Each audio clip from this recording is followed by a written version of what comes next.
Okay, so we have seen an old Wednesday legend, not an old Wednesday legend, obviously, he's not old, but an older generation of Sheffield Wednesday legend. That's what I was looking for. Thank you very much. Chris Waddle has been doing cameos, having small pots of Chancery there, but it's expanded recently, and the Daily Mail have been quoting him saying, I'm gutted for the punters.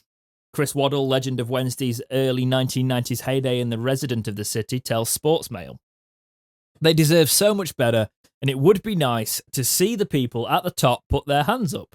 This is not about Darren Moore, Tony Pulis, or even Gary Monk. It's about Chancery. He needs to admit he's made a mess of the club. He threw his eggs in one basket when he came in, making a big statement, signing players for good money. They reached the playoffs for 2 years, but since then it's been disastrous. It's gone from bad to worse. No investment, changing managers, no structure. It's been run like a carry-on film. Look at Wolves and you can see the level of investment needed to produce a very good Premier League team, adds Waddle. The chairman can't provide that. He would have been carried shoulder high in the city if he'd taken them back to the Premier League, but to be heading into League One is a joke. He's got to put the club first and move on, but he's stubborn. I can see Wednesday being another Bolton or Wigan. Right, okay. A few things to break down in here. First of all, great to see Chris Waddle still got such a passion for the club. I absolutely love that. The one thing I will say, it's a little bit difficult here.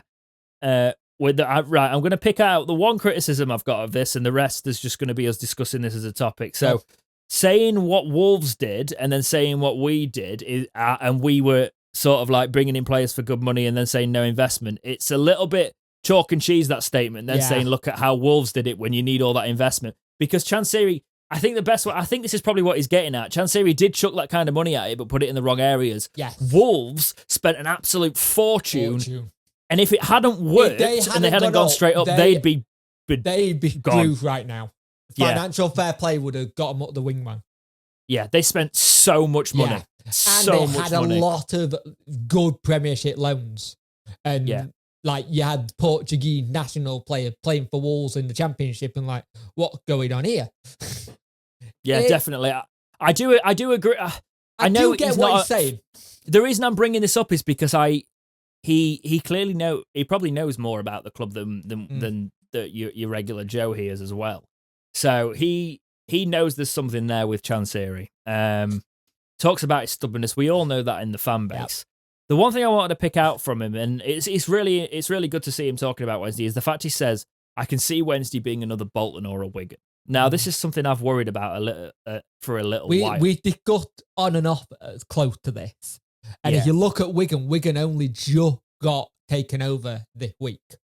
Do Wednesday only become another Bolton or a Wigan, though? Looking at it from the other side, if we can't find investment, because that's the thing. Like, if Chancery pulls out, is that when you become the other Bolton or the Wigan? Well, if he downs tools and stops putting any money into the club? This is the problem you got. You keep talking about looking for investment. He blames the fans for not getting a massive sponsorship. Well, where's the proof? What would the sponsorship? Had this sponsorship come out? We don't hear enough about what that side of trying to get a sponsorship or investment is. And I think whatever investment sometimes comes in is family members going, can you put a bit? I don't know. It's speculation on my part. But a couple of weeks ago, mate, though, we were looking at this and we're saying he's not got the investment, and we're talking about becoming a Bolton or a Wigan. That only happens if he lets the club fall and he doesn't invest in the club.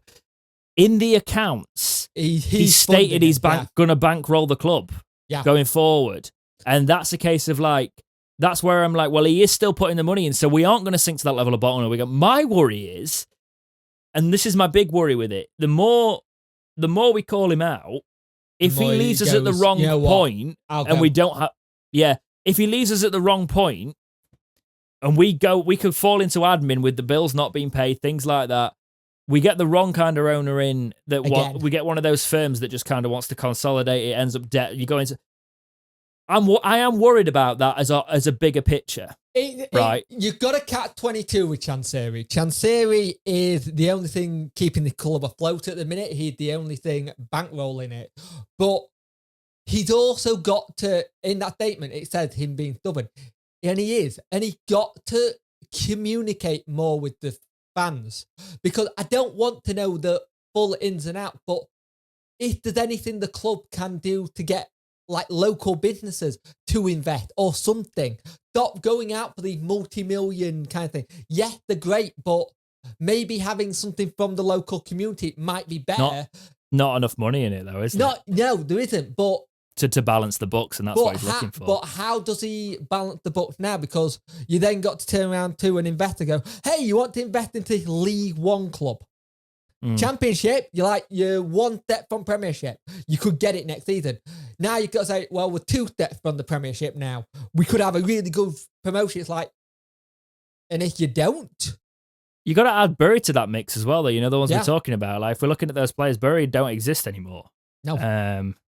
Macclesfield, I think Macclesfield had problems as well.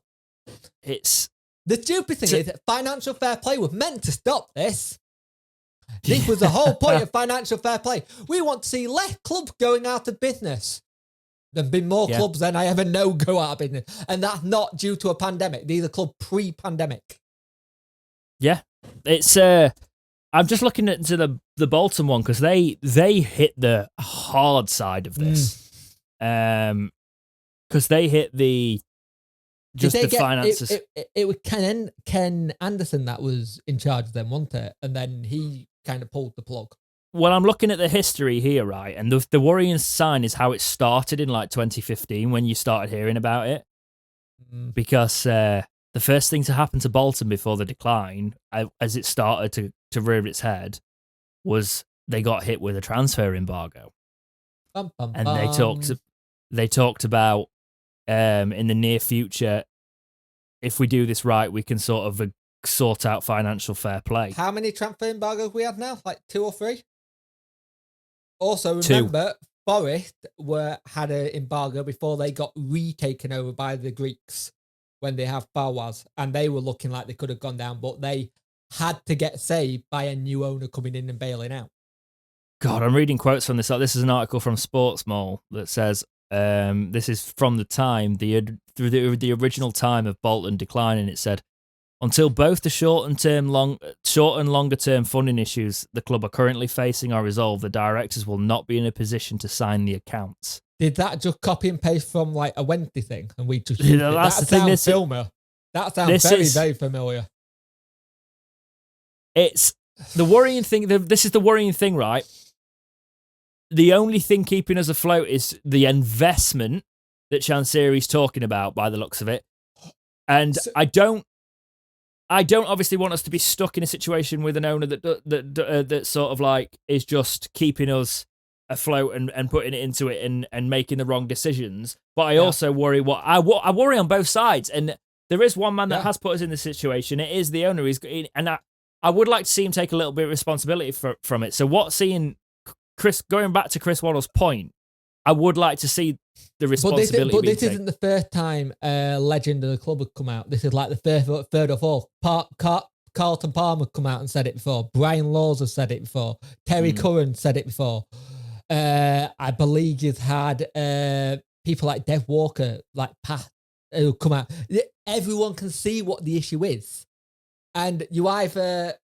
But the thing is, we'd all said for ages he needs footballing people around him, not business people.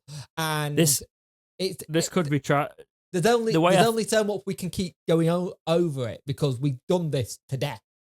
And we haven't really. I know we have privately, but like we haven't on the podcast. We've talked about Chansiri a lot, but with the way I'm looking at it now, right? I've grown up with Wednesday not being the site. It's funny. This comes from a Waddle thing. I never got to see Waddle play. Right, I was born. I was.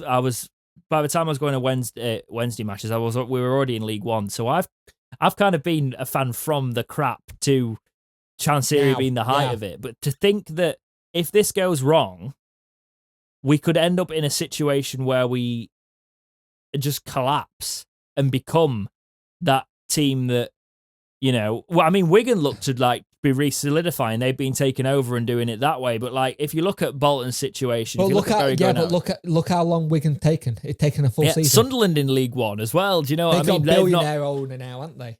Yeah, It's just a scary thought to think of. Like, a lot of people often call Wednesday a sleeping giant. They've been sleeping for as long as I've been living, and it's Is it like 22 years now? if this does go the way of Bolton Wigan with the finances in League One, it could be another 25 years, or the worst could happen and the club could evaporate. The only saving grace we got this season that there's no cap in League One, League Two next season. That's and that's not because we want to sign a load of players. It just means we're not going to be in a case where we have to just mutually terminate a load of players because we can't pay them. We will be able to try and hold them for a bit and get fees. Yeah. But financially, I can see as if we're going down, there's going to be a lot of players that get the wage cut off. We looked into the accounts. You can find the final account down episode. We went through for about an hour talking about the accounts and breaking down what we thought certain players were on and stuff. So if you want a bit more information, go and find that. But I've seen people turn around and say that 8 million isn't a lot of money, like in TV rights. It is a hell of a lot of money when the only chance there is. It is when it's all about balance sheets. Yeah. And that's what football is at the minute. It's a worrying time to be a Wednesday fan, and the old legends of the game of classic Wednesday, classic high flying Wednesday are saying the same now.